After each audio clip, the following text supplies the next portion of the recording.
Lo que el Señor me llamó a hacer, a interceder. Y cuando escucho una intercesora que habla de la intercesión y que se nota que su anhelo es interceder y pararse en la brecha y estar con el Señor, y que el Señor lo ha llevado a esos lugares, es un privilegio. Y siempre digo, es difícil explicar lo que el Señor me da a veces para explicar, sin poder explicar primero lo que es un intercesor. Porque para pararse en una brecha por una nación, primero hay que entender lo que es ser un intercesor. No cualquiera puede orar por una nación. Todos podemos, pero hay que cumplir los requisitos y las condiciones que nos acaba de contar nuestra hermana. Y eso llena mi corazón porque el Señor, veo que está haciendo algo, está poniendo un fundamento, un escalón tras otro escalón, con lo que nos contaba el pastor Omar, con lo que nos contaban los hermanos antes, y lo que está haciendo Él y lo que Él tiene pensado es tan grande que no tenemos todavía idea y no hemos tomado la dimensión de lo que el Señor va a hacer desde este lugar para esta nación y para las naciones. Porque no solamente han llegado los de Bolivia, sino que han llegado los de las otras naciones. Y el Señor está capacitando y trajo los adoradores, y trajo los intercesores, y trajo los pastores, y trae los maestros, y traerá mucho más para este tiempo. Por eso, en este tiempo, amén, amén. Gracias, Señor, por esto. Gracias por este privilegio que nos estás dando. Y cada uno de nosotros vinimos con un gran desafío económico, personal, de movernos en función de lo que el Señor nos permitía o no nos permitía. Hablamos con mi amigo, el pastor y profeta Eddie, y compartíamos esto. ¿Vamos o no vamos? Y cada uno tenía que orar por su cuenta y pedirle confirmación al Señor. Y yo estuve con el Señor y le decía, Señor, ¿vos querés que vaya? Porque el año pasado me habían invitado y el Señor no me había respondido nada y yo no vine. Pero este año fui y la respuesta fue rápida. El Señor me dio un salmo, el Salmo 60. Y yo he estado masticando este salmo y he estado viendo lo que el Señor quería hacer y Él me ministró con este salmo. Y esa fue mi confirmación. Y cuando hablé con el profeta Eddie le digo, el Señor ya me confirmó. Y el profeta Eddie me dijo, todavía no me confirmó a mí. Bueno, sigo orando, porque no tenemos que forzar nada en el reino, sino que el Señor a su tiempo confirma. Muchos son los llamados, pero pocos son los escogidos. Muchos son los llamados, pero pocos son los escogidos. Y ustedes, los que están en este lugar, han sido escogidos por el Señor para una tarea en este tiempo, en esta nación, en esta hora y en este momento. Y no estoy queriendo quedar bien con ustedes, no tengo ninguna intención de quedar bien con ninguno de ustedes. No es mi tarea. Pero quiero compartirle algo de este salmo.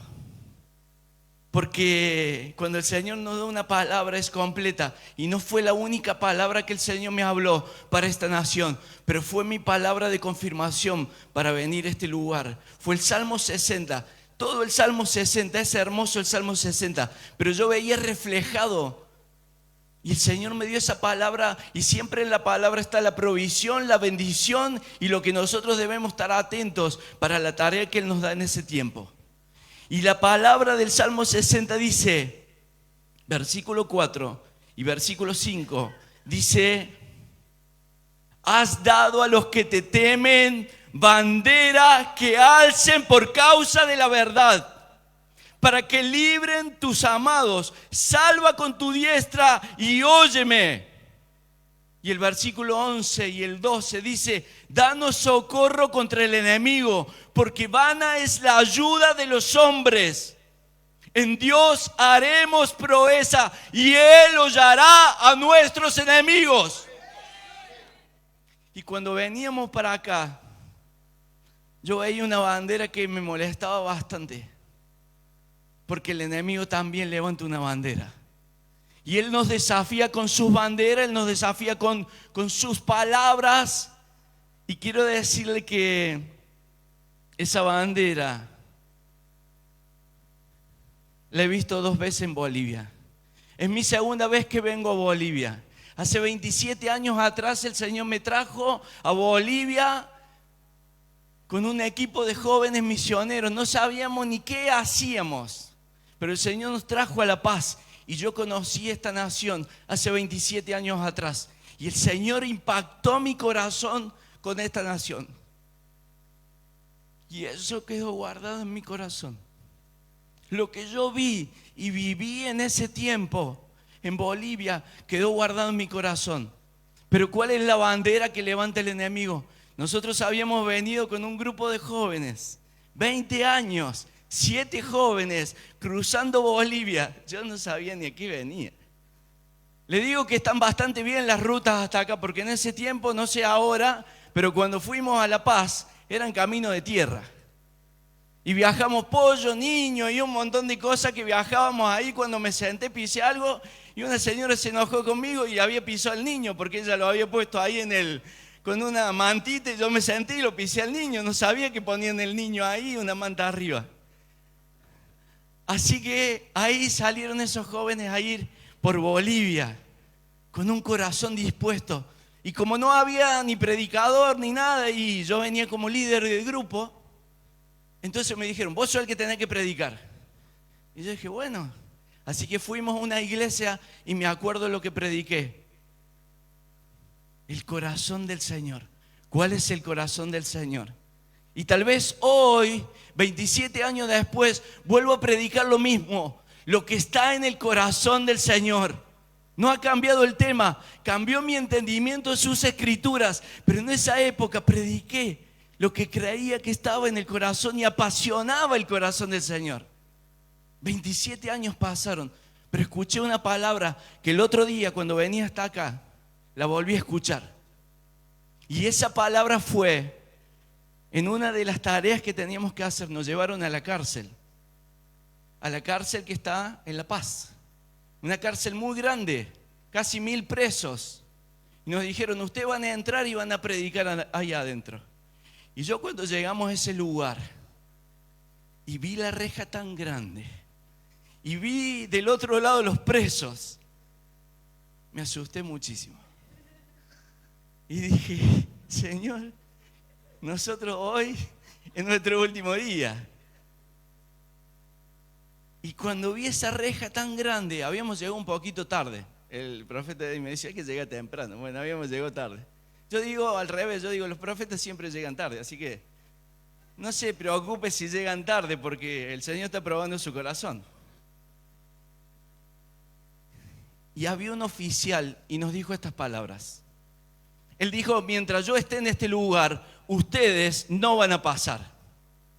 Mientras yo esté en esta reja, y él tenía la llave, ustedes no van a pasar. Y yo dije, Señor, qué bendición. Gracias, Señor, porque sos tan misericordioso que no vamos a poder entrar. Pero cuando uno va con un hombre de Dios que sabe a lo que va, dijo, vamos a ver cómo queda esto. Y se fue a hablar con el director del penal. Y al rato volvió con una orden del director del penal, y el hombre que decía que no nos iba a dejar pasar era el que abría la llave para que nosotros pudiéramos entrar a ese penal a predicar la palabra del Señor. Y dentro de ese penal, nosotros fuimos a predicarle a niños, porque las mamás estaban con sus niños ahí adentro. Yo no sabía ni a qué íbamos, ni qué íbamos a hacer, pero la alegría de nuestro corazón cuando entramos a ese penal y estaban los niños fue inmensa. Y compartimos con ellos la palabra del Señor y fue un hermoso momento. Pero ahí no terminó la tarea. Porque el Señor dice que Él ha preparado cosas que no nos imaginamos, que no logramos ni pensar ni entender. Son tan grandes las cosas que Él ha diseñado que no logramos saber lo que Él tiene para nosotros y los caminos que Él tiene pensados. Así que no terminó ahí la tarea, sino que nos dijeron, esperen. Yo digo, bueno, ya terminamos, nos vamos. No morimos. Y dice, no, tenemos otra tarea. Ahora tenemos que ir al pabellón VIP de los narcos. Los VIP. Ah, hay VIP. Sí. 25 presos narcotraficantes de la mayor escala de los narcotraficantes que usted se puede imaginar. Y entramos a ese penal. Y ahí era mano a mano. Dije, este día... Y nos habían dado hasta las 7 de la tarde. Y debíamos salir. Y comenzamos a predicar la palabra del Señor.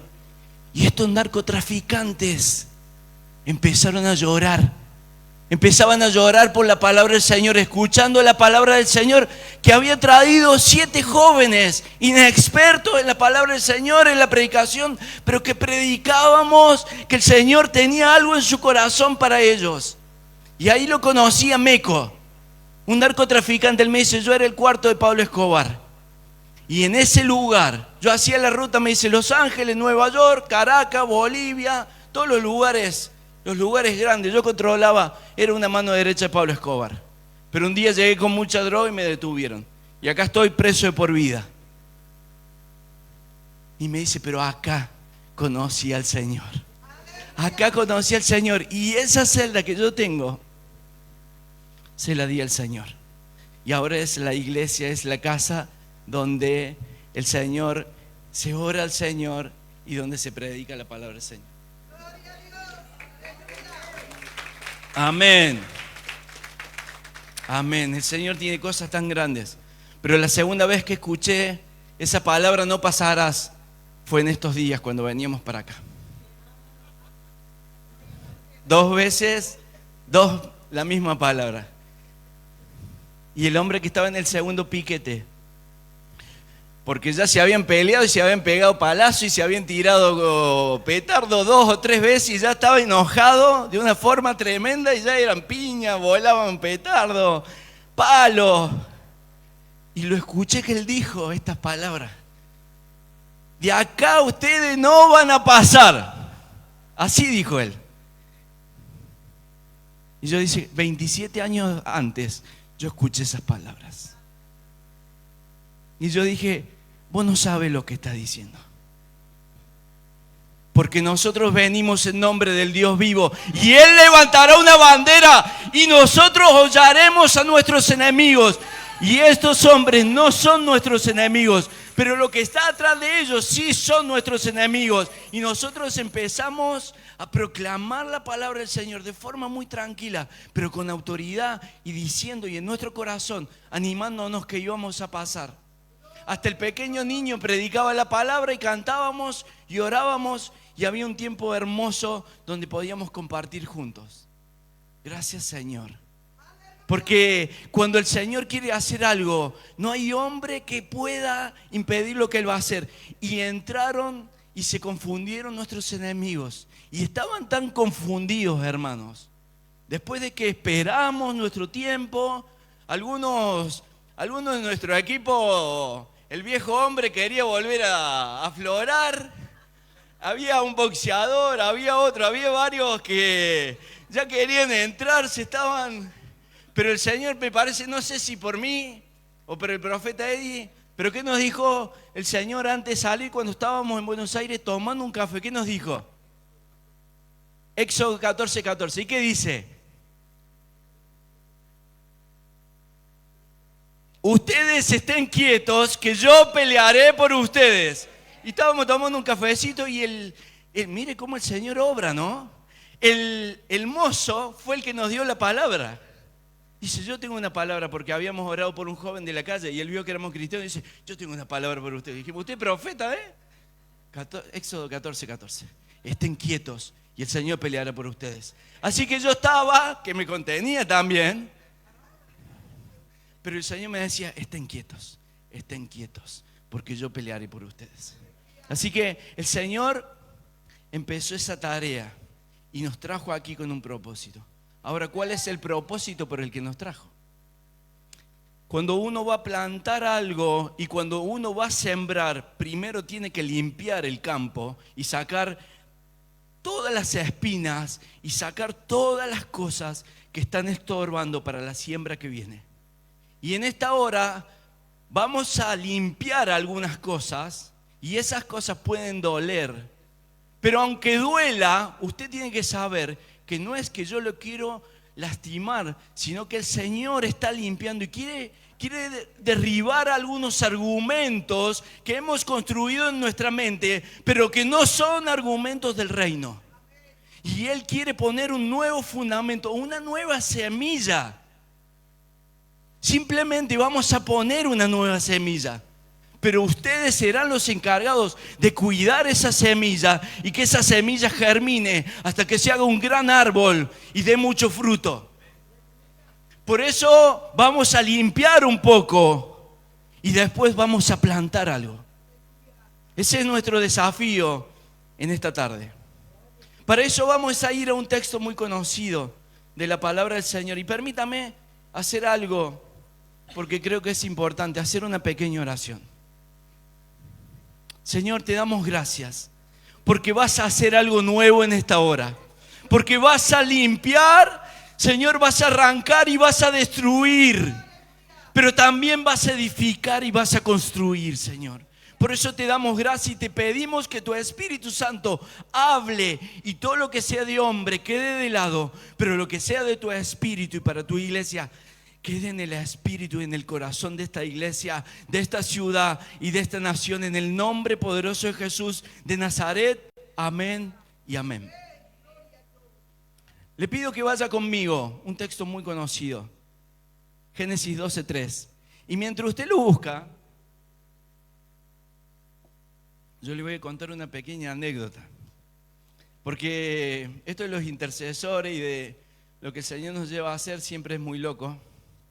Y acá la hermana brasilera dijo que ella es discípula del apóstol Terranova, ¿o no? Bueno, entonces con el apóstol Terranova, porque tiene que ver con el tema también, nosotros estábamos en Jerusalén y el apóstol estaba en Jerusalén. Y vio cómo somos los argentinos con los brasileros, ¿no? Nos gusta, somos parecidos, somos hermanos y nos miramos. Y entonces había venido un grupo de brasileros, 15 brasileros, estábamos en la fiesta de tabernáculos y venía el día de la marcha de Jerusalén. Y todas las naciones que habían llegado, no había llegado mucho, porque el Señor había permitido que se bloqueen los aeropuertos. Entonces miles de personas no habían podido llegar. Solamente 500 habíamos llegado a Jerusalén. Pero los brasileños habían llegado 15. Y de los otros países de Latinoamérica habíamos llegado 2 argentinos. Así que estábamos ahí, brasilero y argentino. Y los brasileros, no sé por qué, como ellos hacen ruido, tienen ahí su bandera, son todo un merchandising. Nosotros más tranquilos, camiseta argentina y listo. El campeón, le exhibíamos la camiseta de campeón y listo. Entonces, estaban los brasileros y se pusieron ellos al último. Eran los últimos ellos, querían ser los últimos. Le dijimos, pasen. No, nosotros, vos adelante, no sé. Nos pusimos adelante. El problema era que cuando avanzábamos, la gente veía y decía, Messi. Y quería sacarse fotos, autógrafos. Entonces nosotros nos parábamos, filmábamos autógrafos, fotos. Y los brasileños, ¡avancen! ¡Avancen! No podemos, estamos firmando autógrafos, le decíamos.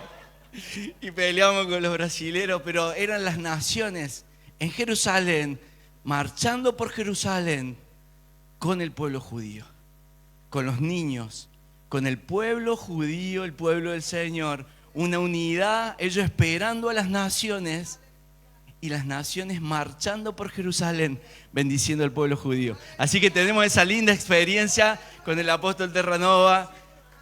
¿Eh? ¿Esa vez? ¿2024? No, otra vez. Ah, sí, 2012. Bueno, y han llevado mucha gente, así que Damos gracias. Así que mire, Bolivia, bueno, Bolivia también lleva mucha gente muchas veces, pero damos gracias al Señor porque esto de las naciones, Jerusalén e Israel. Y ese es nuestro tema. Fíjese lo siguiente, Génesis 12:3, un texto que nosotros conocemos a la perfección.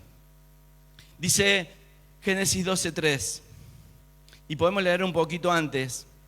Esta palabra que el Señor le da a Abraham, vamos a leer del versículo 1, dice: pero Jehová había dicho a Abraham, vete de tu tierra y de tu parentela y de la casa de tu padre a la tierra que te mostraré, y haré de ti una nación grande, y te bendeciré y engrandeceré tu nombre, y serás bendición.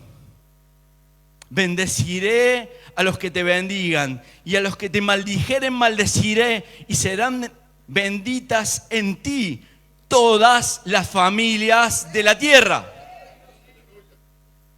Yo no sé si hemos logrado entender la dimensión y la magnitud de este texto en la iglesia contemporánea.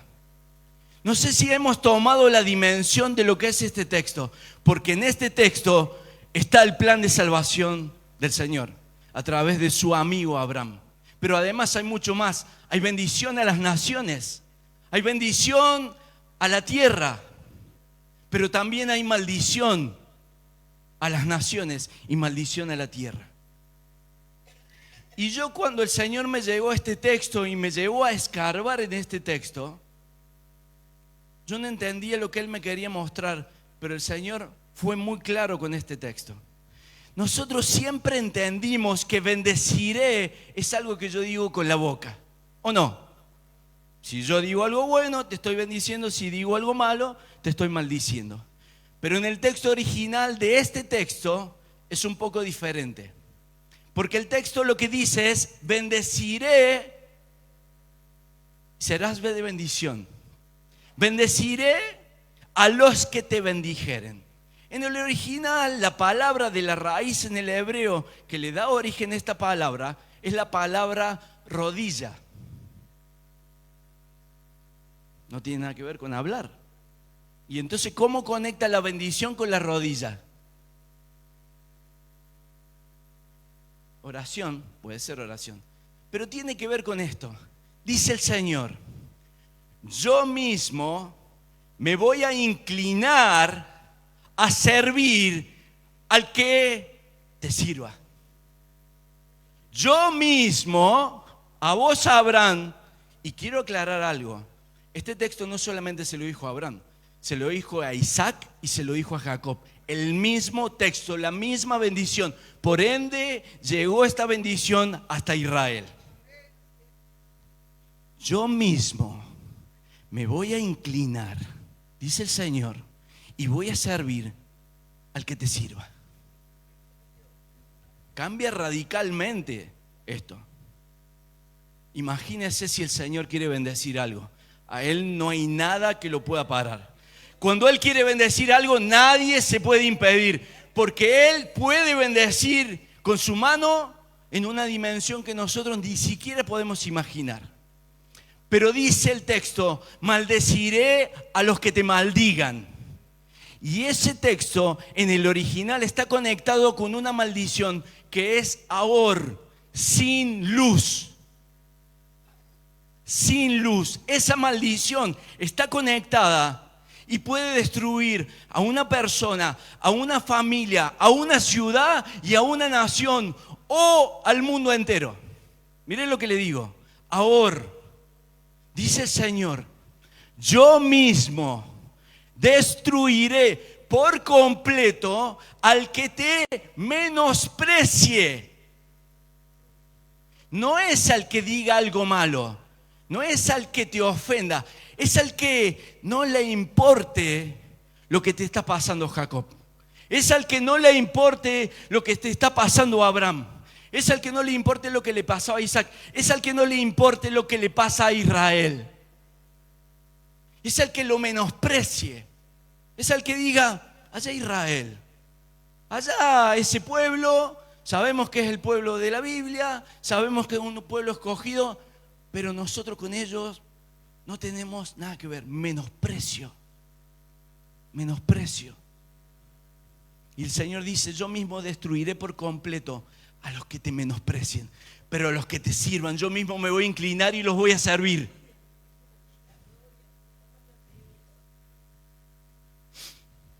Y este texto me hizo pensar. Y el Señor va conectando cosas. Va conectando cosas porque ¿cuál es la dimensión y el alcance de este pacto? ¿Cuál es el alcance y la dimensión de esta promesa? Debemos ir a Génesis 17:8. Dice, y te daré a ti y a tu descendencia después de ti la tierra en que moras, toda la tierra de Canaán, en heredad perpetua. Es un pacto que Dios ha hecho con este pueblo que incluye una tierra y que es perpetuo ese pacto. Es un pacto perpetuo que no tiene finalización, que no caduca y que no tiene fin. El Señor le dijo a Abraham, te prometo por mi propio nombre que voy a cumplir este pacto. Este pacto de bendecir y de maldecir. Pero no solamente eso, sino que hay un anexo y ese anexo incluye una tierra. Y te prometo que te la voy a dar a ti y a tus descendientes. Y lo prometo de forma perpetua. Y fíjense cómo el Señor nos está hablando. Porque hoy tocamos un texto y quería tocar este texto que está en Isaías 24.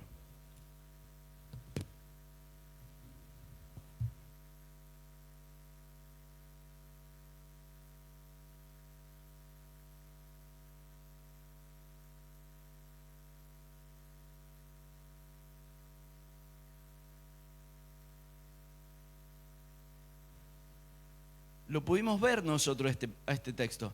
Lo dio el pastor Omar. Pero fíjese la importancia de esto.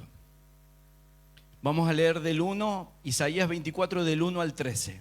Y dice, he aquí que Jehová vacía la tierra y la desnuda y transforma su faz y hace esparcir sus moradores.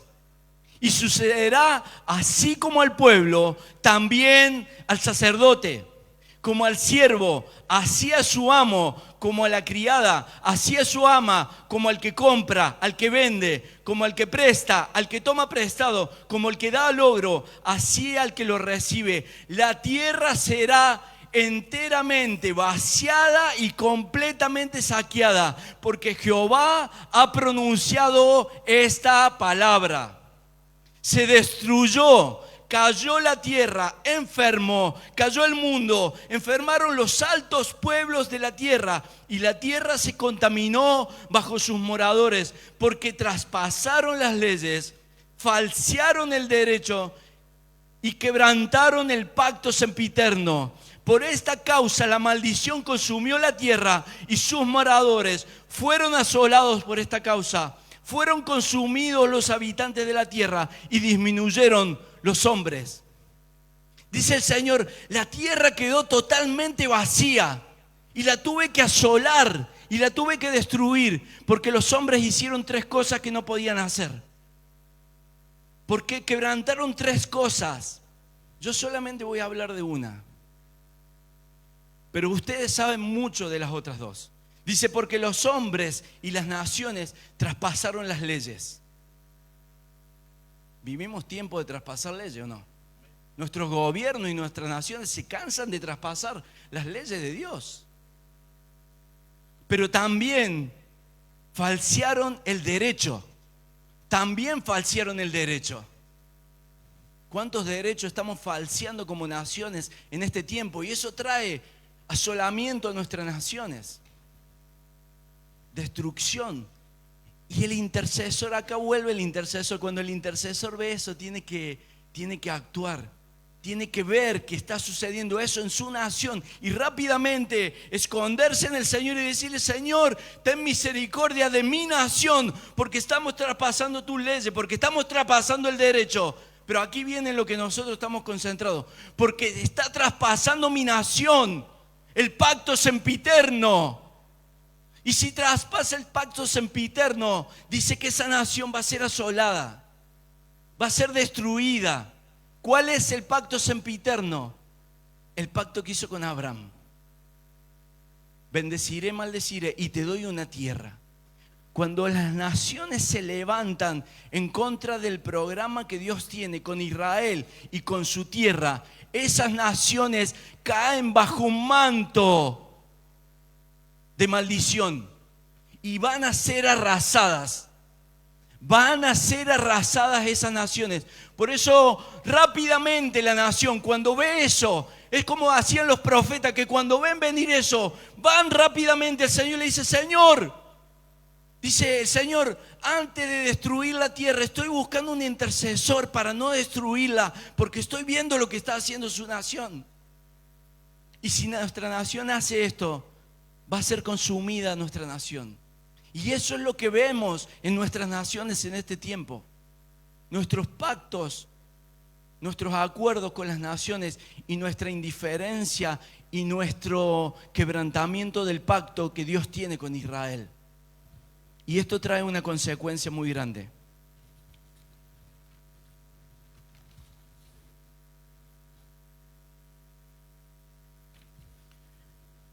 ¿Cómo se han comportado las naciones con respecto a este pacto? Quiero contarles algo de Argentina.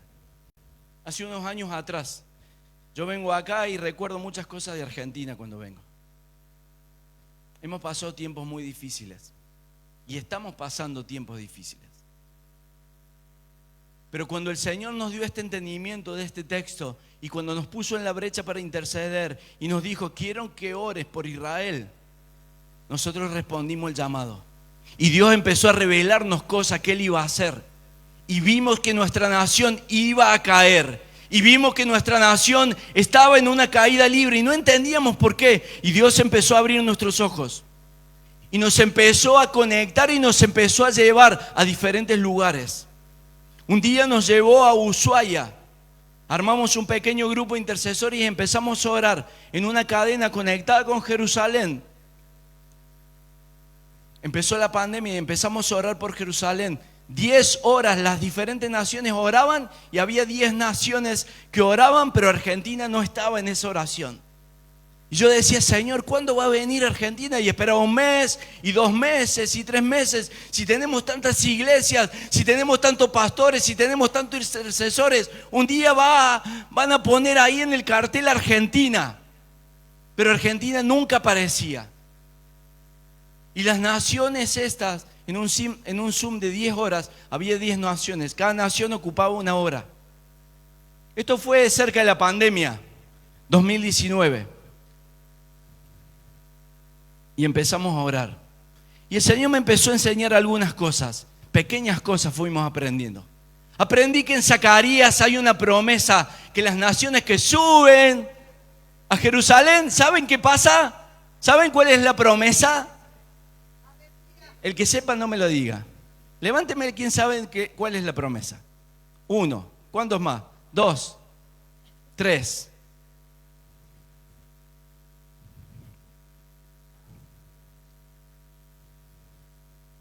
Dice Zacarías que la nación, cuando el rey ya esté reinando, cuando Jesús esté reinando en su trono en Israel, dice que las naciones van a tener que subir. ¿Sabe a qué van a tener que subir? A una fiesta que es de Él, la fiesta de los tabernáculos. Porque dice que el diseño de Él es venir a morar con su pueblo. Y la fiesta de tabernáculos lo que hace es, nos anticipa lo que el rey va a hacer.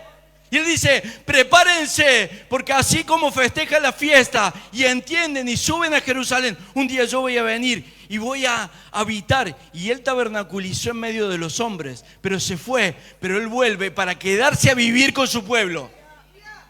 Y entonces Él dice, cuando el rey, Zacarías dice, cuando el rey ya esté reinando y su trono esté en Jerusalén y Él esté en su gloria, Él va a invitar a las naciones que suban. Pero hay una recompensa. Las naciones que suban cuando Él esté en Jerusalén, ¿sabe qué va a mandar Él a esas naciones? Lluvia. Le mando lluvia, dice, a esas naciones. Pero si esas naciones no suben, no les mando agua. Esperan hasta el año que viene.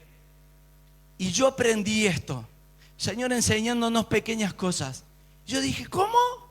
Si nosotros subimos a Jerusalén y vamos a la fiesta de tabernáculo, ¿vos vas a mandar lluvia sobre mi nación? Y escuchaba testimonio de un egipcio. Y dice el egipcio, y él contaba en los Zoom. Y yo escuchaba. Dice, yo cuando llegué a Jerusalén y pisé Jerusalén, Egipto se inundó. ¿Qué? Digo yo. ¿Se inundó Egipto? Sí. Dije, bueno, hay que probar. Veamos qué pasa. Y el Señor mandó esa temporada un tiempo de fuego, 50 días de fuego sobre los campos de Argentina. Sobre los campos. En la provincia que vivo, una provincia muy próspera y tenemos muchas cosechas, muchos campos. Y había 50 días de fuego. Imagínense el fuego quemando las cosechas, quemando los campos, quemando los bosques, quemando las montañas. Y fue tan grande ese tiempo que llegó hasta los campamentos de la iglesia. De todas las iglesias. Porque cada iglesia o denominación tiene un campamento. Y todos los campamentos llamaban y decían, oren, porque el fuego está en la esquina del predio. Y yo dije, esto es grave, Señor. Pero nosotros habíamos entendido esto y habíamos subido. Miren la misericordia del Señor. Era pandemia. Así que habíamos subido virtualmente. Habíamos movilizado a algunos hermanos de la iglesia. Le habíamos dicho, subamos a Jerusalén. Y habíamos mandado unos 25 hermanos que se inscribieron. Pagamos $50 cada uno. Y ahí estábamos 25 argentinos en la fiesta de tabernáculo viéndola por internet. No pudimos ir, pero la veíamos por internet. Y empezó el fuego, 50 días, quemaba todo. Y ese lunes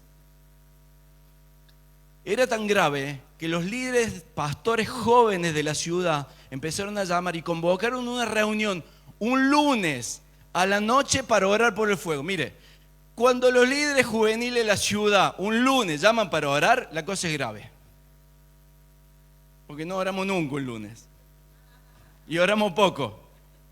Pero el lunes ese llamaron. Y yo quiero ser muy sincero, yo había aprendido algo. Mi corazón estaba con mucha fe. Porque yo quería ver esa promesa cumplida en mi nación. Y estaba el fuego, habíamos subido, pero yo estaba como Elías porque veía pasar la nube, pero no llovía. Entonces había subido a la terraza de mi casa y decía, Señor, hemos subido a Jerusalén, vos tenés que cumplir tu promesa. Y subí un día y vi ahí el Elías y no cayó ni una gota, nada.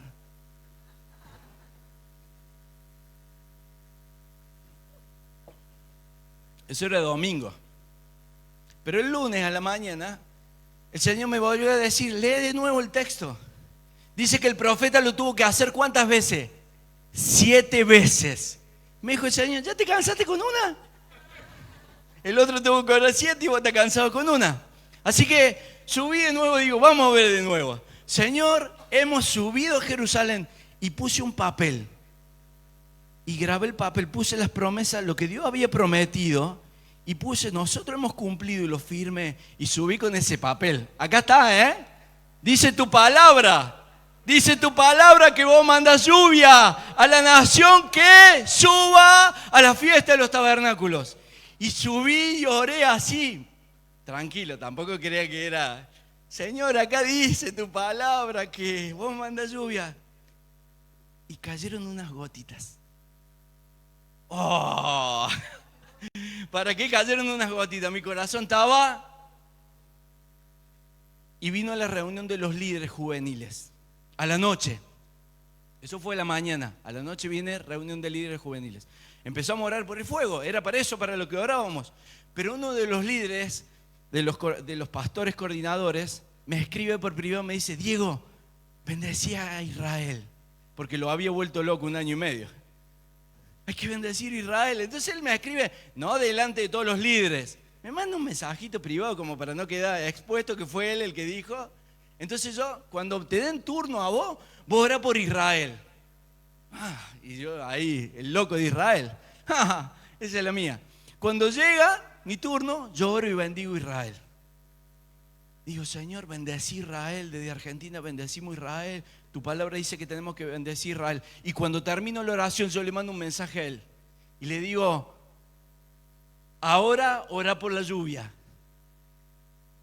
Y cuando él empieza a orar por la lluvia, yo empiezo a sentir catarata de agua sonando afuera de mi oficina. Una tormenta de agua tremenda, terrible. 50 días de fuegos, pero el Señor siendo fiel con su promesa que iba a mandar agua. Y llovió 11 días. 11 días llovió. Y el gobernador de nuestra ciudad puso, Dios mandó el agua y nos ayudó con el fuego. Y yo hice un atrevimiento más, porque ya estaba tan atrevido que copié ese mensaje del gobernador y lo mandé a Jerusalén. Y le dije, es verdad lo que ustedes dicen. Es verdad. Y de allá me respondieron, Diego, nunca hacemos esto.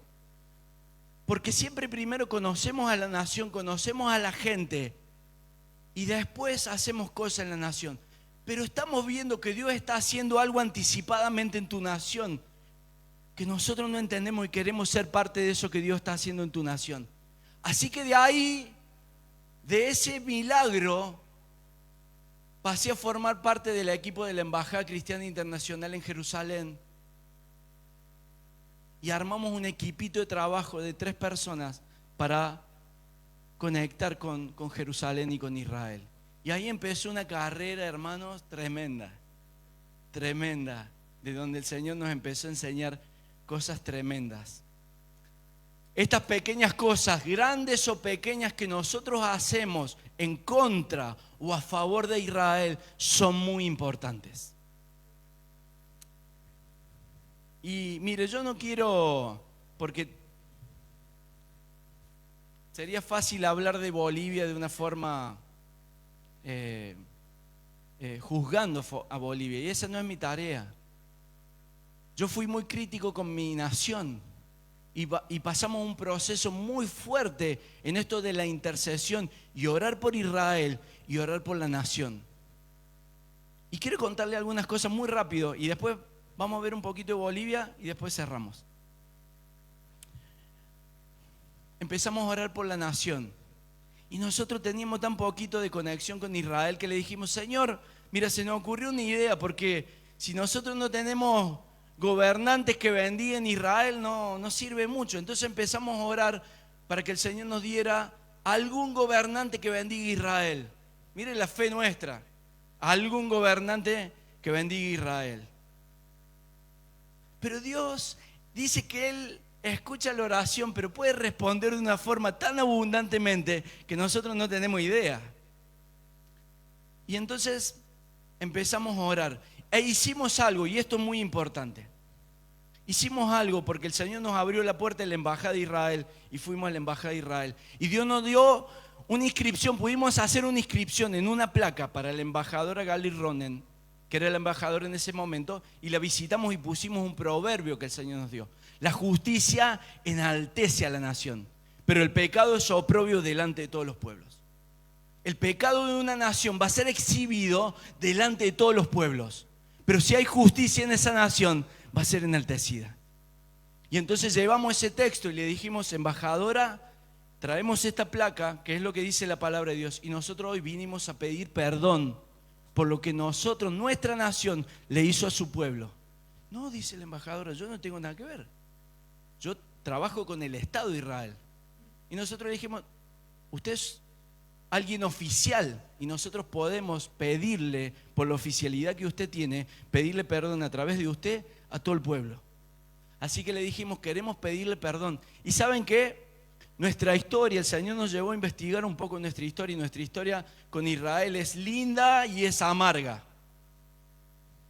En 1938, en Argentina, en el Luna Park, en el estadio Luna Park, se hace el acto nazi más grande fuera de Alemania y se hace en Buenos Aires. Y desde ahí, desde 1938, que nosotros éramos una nación grande y próspera, séptima potencia del mundo, se había convertido a Argentina. Había pasado un tiempo que había abierto a Argentina sus fronteras y le había dicho a Israel y a las comunidades judías: vengan a la Argentina, están abiertas las puertas. Y nuestra nación despegó y se hizo próspera. Y éramos una séptima potencia del mundo. Pero empezamos a deslizarnos con unas pequeñas cosas. Un pequeño acto en el estadio Luna Park. Si yo le muestro esas fotos, usted cree que es la Alemania nazi. Las cruces esvásticas, las manos levantadas, las banderas de neonazi en el Luna Park. Y yo siempre tengo un sueño. Y los sueños se cumplen con el Señor. Pero yo tengo un sueño que un día en la iglesia, en ese estadio o en otro, porque no sé si dice que lo van a derribar, pero a mí me gustaría que fuera en ese estadio. Que la iglesia haga un evento para bendecir y para romper eso que nosotros hicimos en 1938, nuestra nación. Pero ese día, delante de la embajadora, pedimos perdón porque también tuvimos 2 atentados contra la comunidad judía en nuestra nación. Y pedimos perdón de corazón sincero. La embajadora se emocionó, dijo: no, esto no es para mí. Y siempre dice la palabra del Señor que hay que tener 2 testigos de cuando uno hace algo. Dice: y la muerte de nadie se decidirá si no hay 2 testigos. Y ese día nos acompañaba un checo, el vicepresidente de la Embajada Cristiana Internacional Jerusalén, Moimir Kalus. Y nos acompañaba un judío que se había cruzado de Uruguay, porque ese día dice: quiero estar con ustedes, a ver qué va a pasar ese día. Mi amigo Shai Salomón nos acompañó y estuvimos con la embajadora y teníamos los 2 testigos y pedimos perdón. Simplemente eso, entregamos las placas, unos bombones y nos fuimos. A los 15 días de ese encuentro condenaron al embajador argentino en Israel y se tuvo que volver de Israel y tuvo que dejar su cargo. Yo no sé qué es lo que hacía este hombre, pero claramente no era la persona que Dios quería en ese cargo. Porque nosotros le pedíamos al Señor que nos conectara con Israel y que las personas que hicieran puentes con Israel y con Argentina. Esas oraciones estaban constantemente en nuestro corazón. Y el Señor empezó a responder una y otra oración. ¿Saben quién es hoy el embajador de Israel? El embajador argentino en Israel es un rabino, Axel Banish. Es un rabino. Y él hace todo lo posible para conectar a nuestra nación con Argentina e Israel. Y no nos quedamos ahí, sino que le dijimos: Señor, vamos a ir un poquito más, porque vemos que vos respondés nuestras oraciones. No solamente eso, sino que nos dio un presidente que ama a Israel. Y cuando vamos a Israel, los argentinos dicen: ¡Milei! ¿Y sabe qué? Yo no estoy haciendo política. Pero sé lo que pasa cuando piso Israel y digo que soy argentino. Antes nos decían Messi, Maradona en algún lugar del mundo. Pero en Israel nos dicen Milei. Y un rabino ortodoxo me dijo en Israel: es the best president. Milei is the best president. Gracias, Señor. Porque pedíamos algo y nos diste algo que para nosotros es entendible, cómo habla, qué es lo que hace. Pero yo sé una cosa, que Él bendice a Israel. Y es lo que nosotros pedíamos. Pero no lo pedíamos por Él o por nosotros. Lo pedíamos por nuestra nación. Porque nuestra nación necesitaba gobernantes que bendijeran a Israel. Y voy a decir algo difícil. Y no encontró cristianos que bendecían a Israel para ponerlos en esos cargos. Así de duro. No encontró hombres en la iglesia que tuvieran un corazón. Un rabino dijo de Javier Milei hace unos días, dice: nosotros no lo conocemos a este hombre de ahora. Este hombre ayudó a la Fundación Judía durante 10 años. Ahora lo hace como presidente. Pero antes lo hacía como Javier Milei. Dios está buscando hombres, intercesores, que escucha su oración y después responde. Después él saca de lo que tiene y pone al que quiere. Ahora, hermanos, déjenme ir a Bolivia un segundito. A un contexto de Latinoamérica. No es solamente Bolivia, es todo nuestro contexto de Latinoamérica. Y esta parte puede ser dolorosa, pero no nos vamos a quedar ahí, sino que simplemente vamos a pasar por ahí para entender lo que tenemos que hacer nosotros hoy, en este tiempo. Porque usted quiere bendecir esta nación, ¿no? Usted quiere que esta nación sea bendecida y usted quiere que Dios derrame, se arrodille y bendiga esta nación. Yo sé que es así. Déjeme leerle un pedacito, un escrito, que tiene que ver con la Inquisición de España, de Portugal y en Latinoamérica. Y conecta con Bolivia y con todas las naciones de Latinoamérica, pero lo quiero hacer personal porque hoy al que el Señor escogió para esto es a Bolivia y no a otra nación. Trajo de todas las naciones, pero los trajo a Bolivia, porque va a comenzar algo en Bolivia, no solamente de Bolivia, sino que desde Beni va a comenzar algo que va a ser tremendo. Dice el texto, parece difícil creerlo. Muchos no lo sabían respecto a la Inquisición en Latinoamérica entre 1569 y 1825. Parece difícil creerlos y muchos no lo sabrán, pero frecuentemente a través de los siglos nuestros hermanos y hermanas judíos en el nombre del cristianismo han sido humillados, perseguidos y expulsados de países e incluso torturados hasta la muerte. Esto no solamente significa un profundo dolor y sufrimiento para el pueblo judío, sino aún más para nuestro Señor, cuyo corazón desborda de tierno amor y compasión por su primogénito Israel. Esto lo escribió la hermana Basiles Link, una hermana alemana que bendijo al pueblo de Israel. Pero el texto dice, en los años que precedieron al descubrimiento de América, estalló una persecución contra los judíos en España que culminó con su expulsión en masa entre 1492 y su búsqueda de un lugar seguro donde establecerse.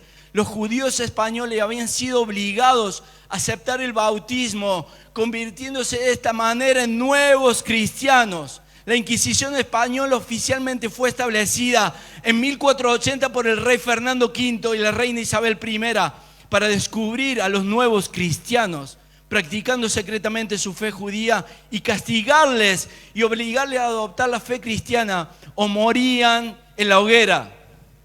Muchos judíos españoles huyeron a Portugal en aquel entonces, pero la misma persecución comenzó en aquel lugar. Por eso muchos judíos de España y Portugal emigraron al Nuevo Mundo y se contaron entre los nuevos primeros colonizadores. Su número llegó a representar en las ciudades de América a veces hasta la tercera o cuarta parte de la población europea en nuestras tierras. Una gran parte organizaron la vida económica y comercio de nuestros países, desarrollando plantaciones, abriendo minas, eran médicos respetados, llegaron a altos honores en las universidades recién fundadas. Pero la Inquisición o Santo Oficio llegó a establecer sus tribunales y prisiones en los centros del virreinato, colonias españoles, Lima, Perú en 1570, México 1571 y Cartagena, Colombia 1610. Y como Bolivia estaba lejos de México, se estableció en Bolivia también.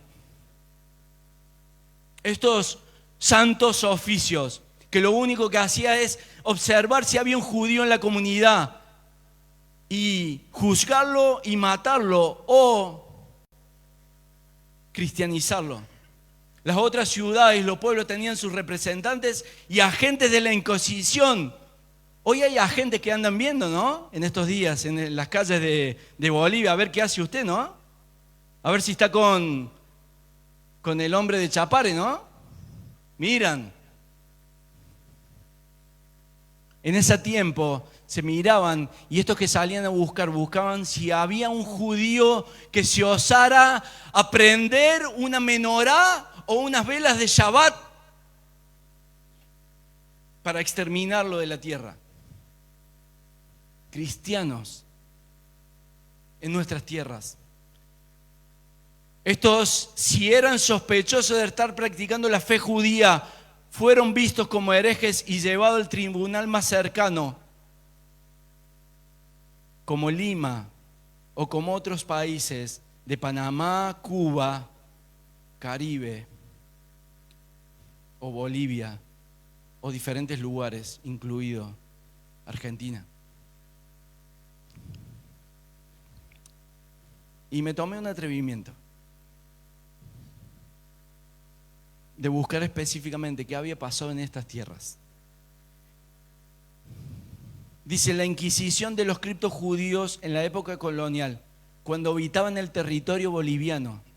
Durante el auge de la planta en Potosí entre 1580 y 1640, se calcula que ingresaron a la audiencia de Charcas, Bolivia, entre 1500 y 2000 criptojudíos o cristianos nuevos, procedentes en su inmensa mayoría de Portugal tras la unificación de las coronas ibéricas. Potosí era una de las ciudades más grandes y ricas del mundo, el escondite perfecto para prosperar en los siglos XVII. El término de Potosí se volvió prácticamente un sinónimo de judío. ¿Cuántos fueron convertidos por la fuerza? El 100% de los que llegaron ya estaban formalmente convertidos, pero la ley de la corona española, ningún judío declarado podía pisar el Nuevo Mundo. Ninguno que dijera soy judío podía venir a estas tierras. Tenía que ser alguien que se había convertido y haber aceptado que era cristiano. Esos son los que llegaron. Eran judíos convertidos, llegaron a nuestra tierra. Pero aquí seguía ese tiempo la Santa Sede. El drama consentía en que la Inquisición no buscaba convertirlos, sino vigilar que no practicaran el judaísmo en secreto. Si se demostraba que un converso seguía guardando el Shabbat o ayunando para Yom Kippur, se consideraba un delito de herejía y apostasías. ¿Cuántos fueron muertos o procesados? La gran mayoría de los arrestos en Bolivia ocurrieron durante la época de la gran complicidad entre 1635 y 1939. Arrestados y confiscados en Bolivia, los comisarios inquisidores del Potosí y de Chuquisaca arrestaron a más de 100 grandes comerciantes y mineros acusados de judaizantes. Sus fortunas equivalentes a millones de dólares actuales en plata fueron totalmente incautadas para financiar el propio tribunal y la corona. Y ellos fueron muertos en la hoguera, relajados al brazo secular. En el trágico, célebre, y empieza a contar algunos casos, les despojaron, ya habían sido convertidos, pero cuando detectaban que, porque el judío es muy fácil darse cuenta que es judío profesante, tal vez no dice nada, pero si uno va a la casa y ve que prenden las velas Shabbat, ya sabe que son judíos y que están profesando su fe a escondidas, pero salían a buscar y salían a fijar.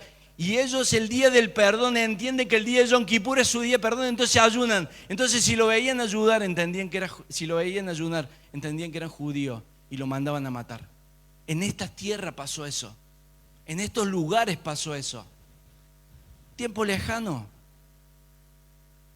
Y en nuestros días, ¿cómo está nuestra relación con Israel? ¿Cómo está nuestra relación con la comunidad judía de Bolivia? ¿Cómo está nuestro corazón respecto a Jerusalén e Israel en estos días como iglesia? Entonces, podríamos seguir mucho más, pero creo que no tengo mucho tiempo.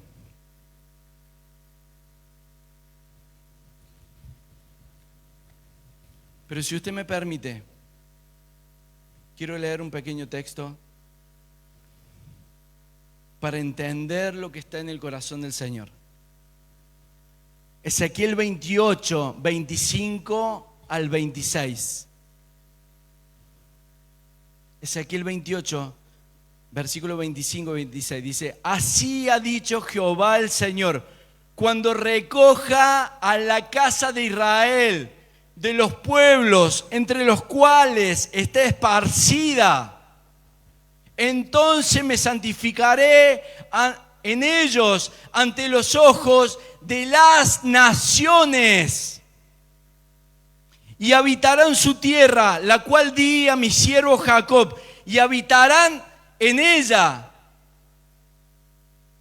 y la habitarán seguros y edificarán casas y plantarán viñas y vivirán confiadamente. Cuando yo haga juicios en todos los que despojaron a sus alrededores, y sabrán que yo soy Jehová su Dios.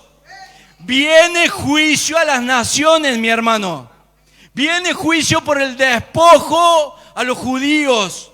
Viene juicio a las naciones por el menosprecio a Israel. Y las naciones están tambaleando. Y Dios está esperando una respuesta no de los gobiernos y no de Bolivia. Dios está esperando una respuesta de la iglesia de Bolivia. Porque Él lo que va a escuchar es a los intercesores que hay en Bolivia. No va a escuchar al gobernante. Si no tiene al Señor en su corazón, le podrá conceder algo, pero para estos temas, cuando se habla de una iniquidad que está sobre la nación, el Señor únicamente escuchará a los intercesores. Únicamente escuchará esto que se han santificado y que lo único que les importa es lo que Dios va a hacer y su gloria. Y es su tiempo y quieren que su nombre sea exaltado.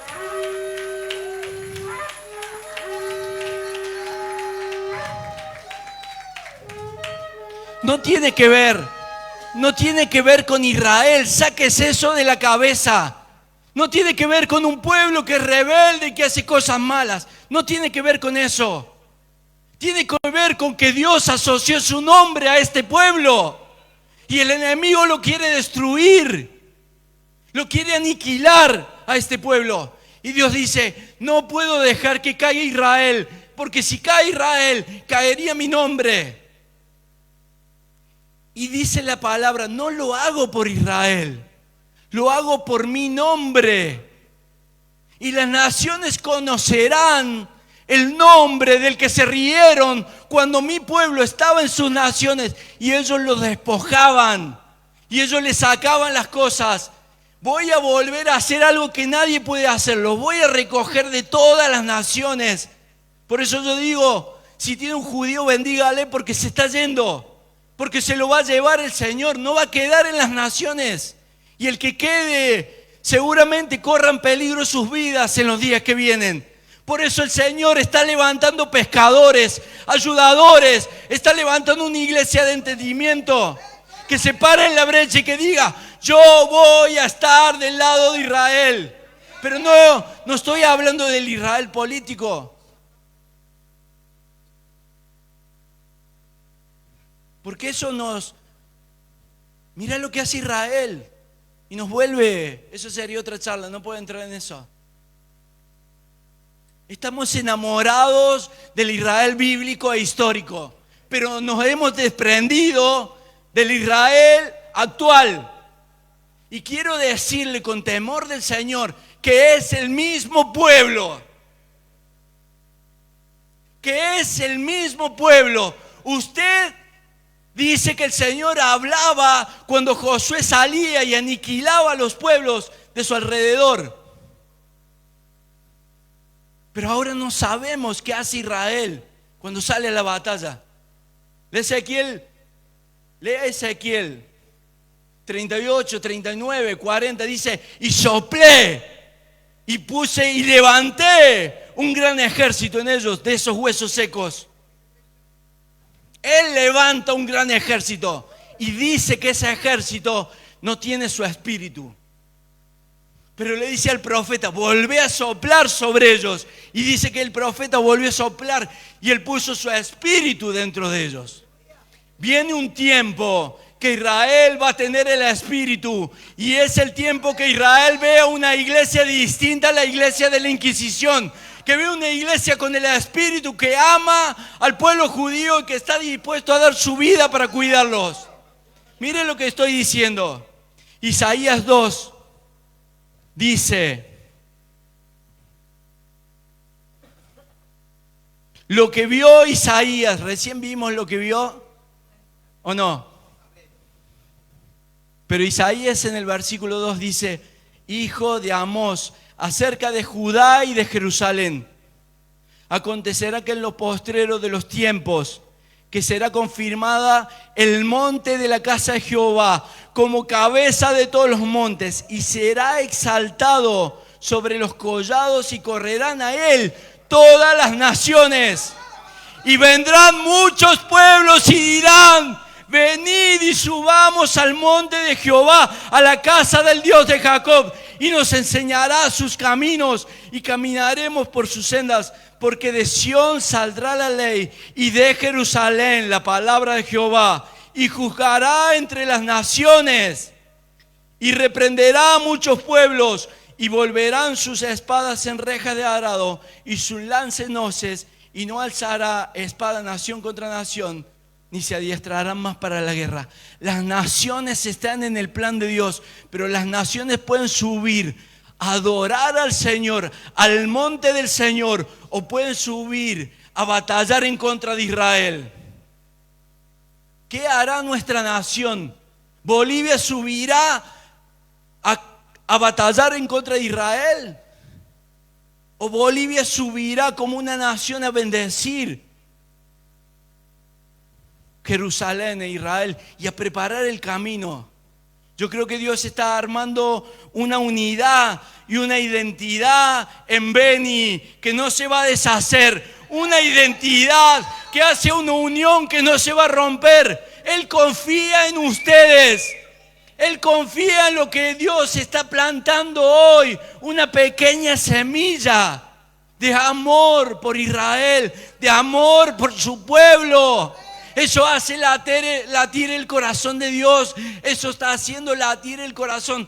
Eso trajo un montón de hombres de las naciones para hablar con Beni. ¿Saben por qué Beni? Le voy a decir lo que yo veo. Porque Beni no es grande y no es poderoso y no es una mega nación. Pero él en un tiempo decidió que de Belén, de una pequeña ciudad, viniera una gran salvación. Y hoy Beni es escogido para una gran salvación.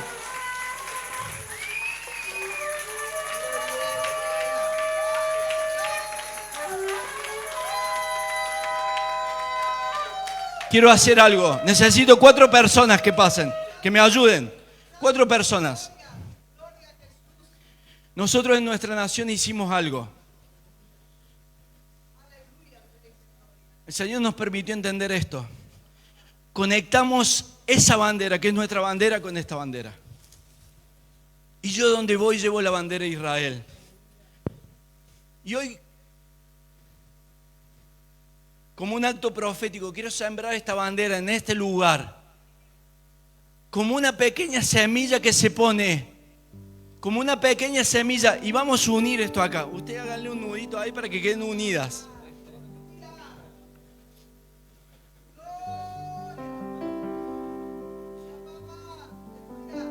Nosotros hicimos delante del Señor que estas 2 banderas estuvieran unidas. Muchos se horrorizan de la bandera, que si ponemos la bandera, es lo que representa hoy Israel. Como esta bandera que puede tener un montón de errores y un montón de cosas, es la bandera que representa mi nación. Y nosotros, el Señor nos dijo: una las banderas. Y nos llevó por Argentina, llevando la bandera. Fuimos a Ushuaia, fuimos a Tucumán. ¿Sabe qué? Después vino un presidente que quería bendecir a Argentina, que bendecía a Israel, que estaba en una carrera y no era presidente todavía. Y Dios nos llevó a Tucumán. ¿Y sabe qué? Le voy a decir algo que a nosotros nos pasó. Algo que a nosotros nos pasó y que hoy pasa en Beni y que pasa en Bolivia. Esos días en Tucumán que Dios nos llevó, había una carrera entre Massa y Milei. Y estaban ahí y venían las elecciones y el Señor nos llevó a Tucumán. Digo, ¿para qué nos lleva a Tucumán el Señor? Tucumán es una provincia de las más pequeñas, no por menospreciarla, pero es pequeña y ha perdido un montón de cosas Tucumán. Y yo hubiera elegido cualquier capital y nos llevó a Tucumán. Y digo, Señor, ¿qué querés hacer en Tucumán? Y el Señor me dijo, anda a Tucumán, después vamos a ver. Y fuimos a Tucumán. Y en Tucumán pasó algo. El Señor nos llevó a un lugar pequeño, chiquitito, una piecita en la casa de Tucumán. Y nos permitió en ese lugar orar. En la casita de Tucumán, pero en la pieza donde en otro tiempo en nuestra nación se había dado en 1810 el primer grito de libertad de nuestra nación. Y el Señor me dijo: lee lo que pusieron esos hombres, lee. Usted no tiene que ser sabio, entendido para que Dios lo use, tiene que ser obediente.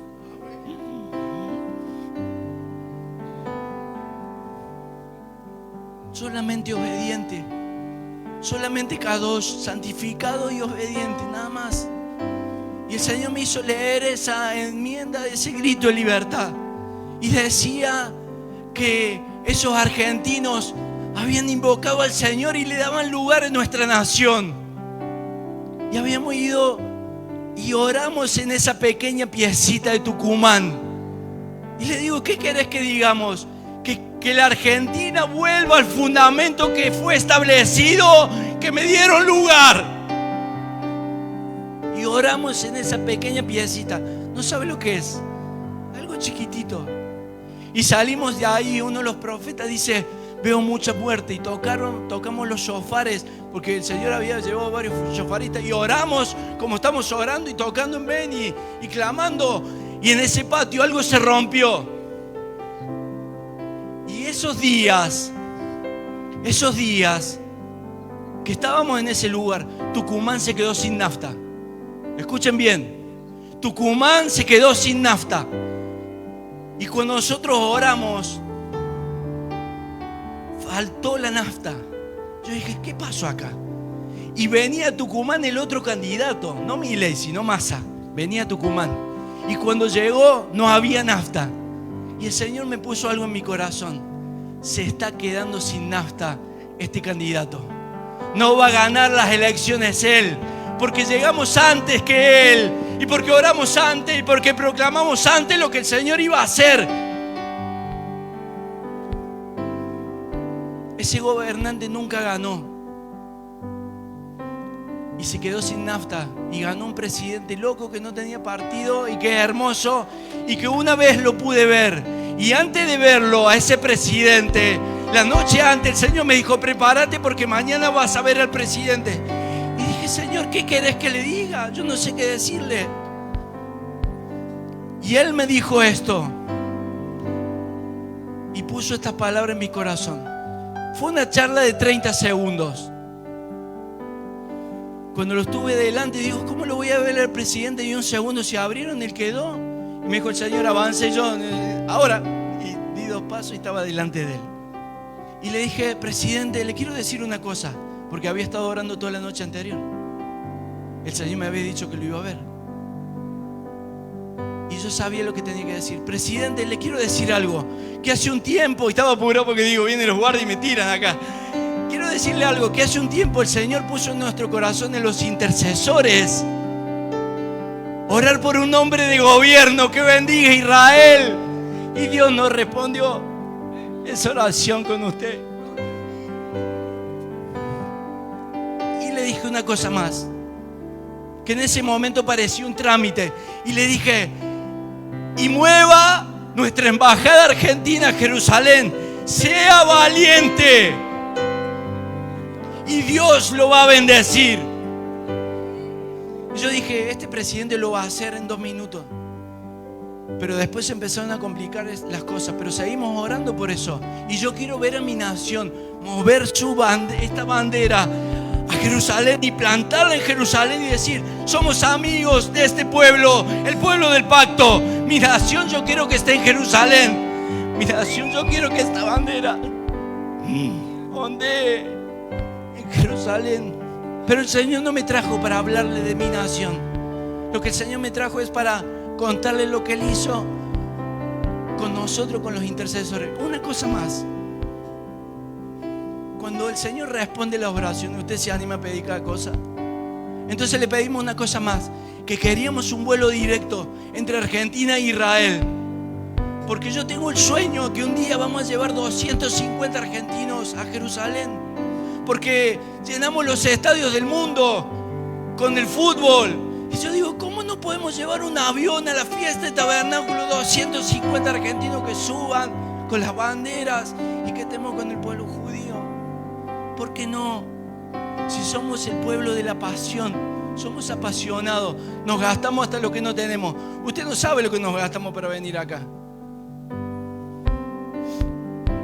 Pero yo vine para otra cosa. Vamos a lo que vine.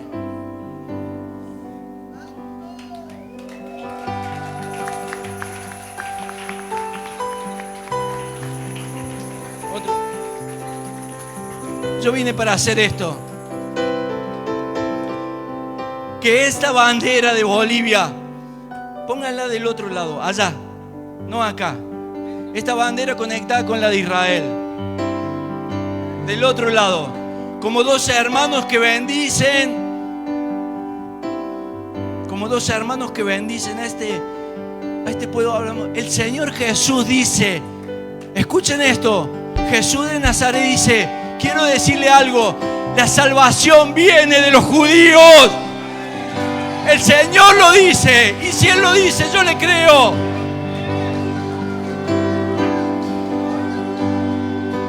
Póngala, hágale un nudito, no tenga miedo, que sea fuerte. Arriba, solamente arriba, un nudo. Hay un nudito, hágale un nudito. Que sea fuerte la unión. Que sea una unión que no se rompa. No hace falta que sea abajo. Arriba está bien. Arriba está bien para que cuelgue la bandita. Listo, arriba. Pero hay algo más. Porque Dios sabe lo que hace. Y si hoy no hay nafta en Beni o no hay nafta en Bolivia, Él sabe lo que va a hacer. No se preocupe. Pero Dios escogió un lugar pequeño. Un pequeño lugar.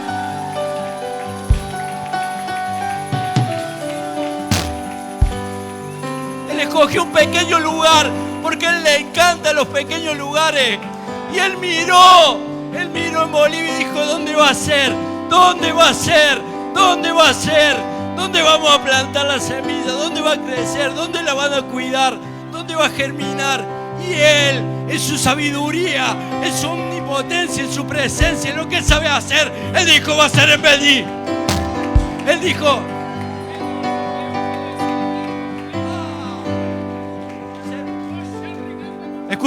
escuche. Beni en hebreo quiere decir hijo. Rima kandala mahaya.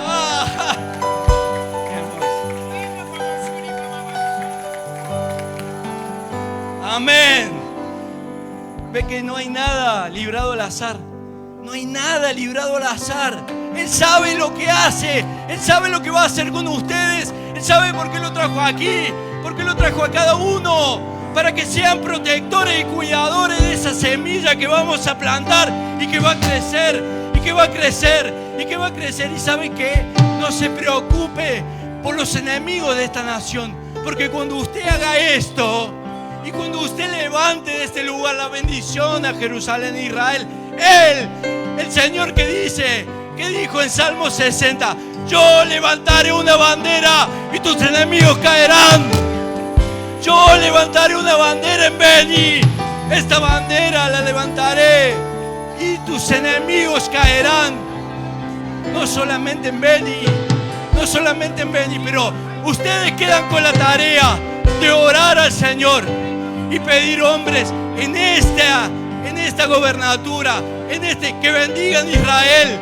Y el Señor empezará a remover, empezará a quitar, empezará a sacar a todos los que no bendicen esta unión. Él se encargará y ustedes serán los que Él escuchará. Cuando ustedes clamen, Él responderá. Él dirá sí a Beni. Él dirá sí en este tiempo. Es el tiempo de la unión con Jerusalén.